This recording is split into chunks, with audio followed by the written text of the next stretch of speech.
This is Galactic Assault on Naboo in Star Wars Battlefront 2.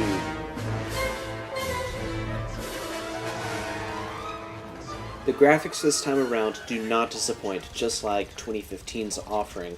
It is wonderful. When you're going through Theed, you see Theed just like it is in the movie. On top of looking amazing, the physics engine in this game is spot on. Everything moves the way that it really should, and it breathes Star Wars. Playing in the Clone Wars is fun. That's definitely something that I didn't miss that much in the first game, but now having it here and playing again as the clones and the droids, I've realized how much I missed it in the previous game.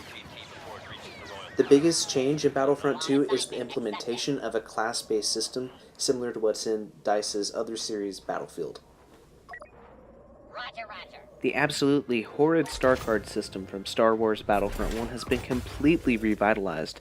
Now they're basically equipment and gear that you can equip to one of your customized classes, like in the Battlefield games. Some, like the Han Solo one you see right there, are specifically for a hero or ship class. And speaking of heroes, jetpack troopers, and starfighters are now score streaks instead of being activated from finding a token pre-placed on the battlefield.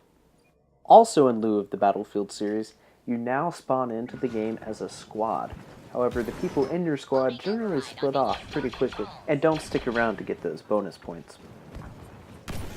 A side note and disclaimer, I am completely terrible at using the rocket droid or super battle rocket droid, depending on your perspective in life. Like, I'm just not very good at it, so don't judge.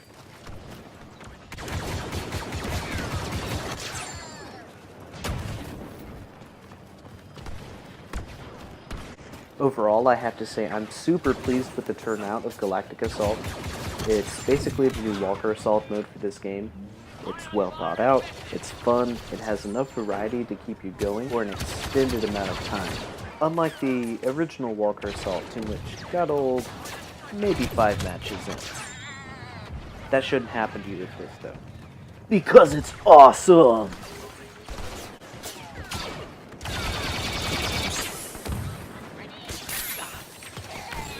I literally just have to say, this game is like a natural evolution of everything that was in Star Wars Battlefront.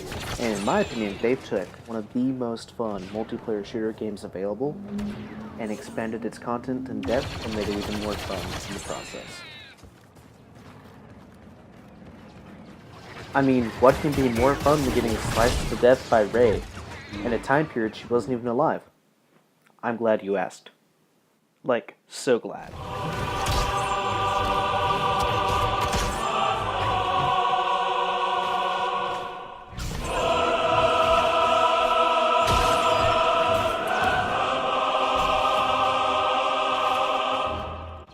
That's right, a completely overblown, overdramatic entrance for Darth Maul. Not the actual gameplay for Darth Maul, because he can't block, which is kind of freaking stupid, but his powers are rather epic, especially the choke power that he has, because it can actually choke up to like 4 enemies at a time. I enjoy playing as Darth Maul, it's just he can't block. Hey, did I mention Darth Maul can't block? I don't know. Just enjoy the moment, I guess. Just enjoy the moment.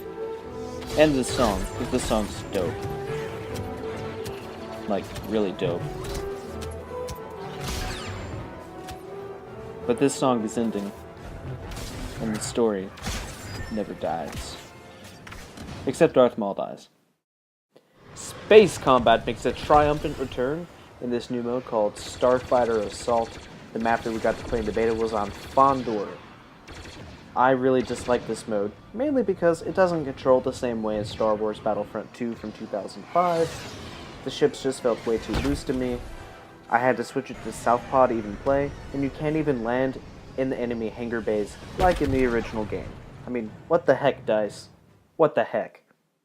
In light of all this negativity, let's go take a look at my favorite thing about this game. This map. Maz Kanata's castle on Takodana, which was the basis for the strike mode demo that we got to play. Basically, this map lives and breathes Episode 7. Everywhere I turned and looked, I saw something from the movie, like the hallway where Rey had the Force vision and found Luke's lightsaber, where Kylo Ren captured Rey back in the forest, the Millennium Falcon parked exactly where Han Solo flew it to, my death happening multiple times, even the flag of the 501st Legion at the castle. It's so detailed. I literally cried every time I looked at it, except I didn't cry because that would have been weird, but I felt like crying, and that's the point. Essentially, I can't wait to see more of The Last Jedi and The Force Awakens content that'll be coming to this game. Like, I feel like it's going to be so much better than the Clone Wars and everything.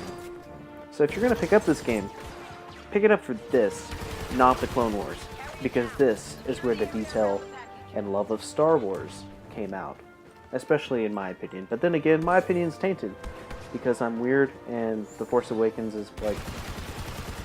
What number is it? I think I ranked it 3rd favorite on my IMDb profile, which if you don't follow that, never do because I don't want to share it with you.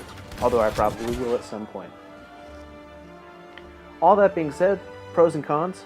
First of all, for the pros, this game has new multiplayer modes, responsive gunplay, detailed locations like Maz Kanata's castle, and the inclusion of the Clone Wars.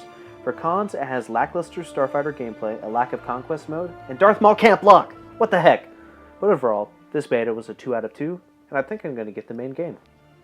Now that I got that off my chest, please subscribe to save yourself from the pending zombie apocalypse, and as always, live long and prosper.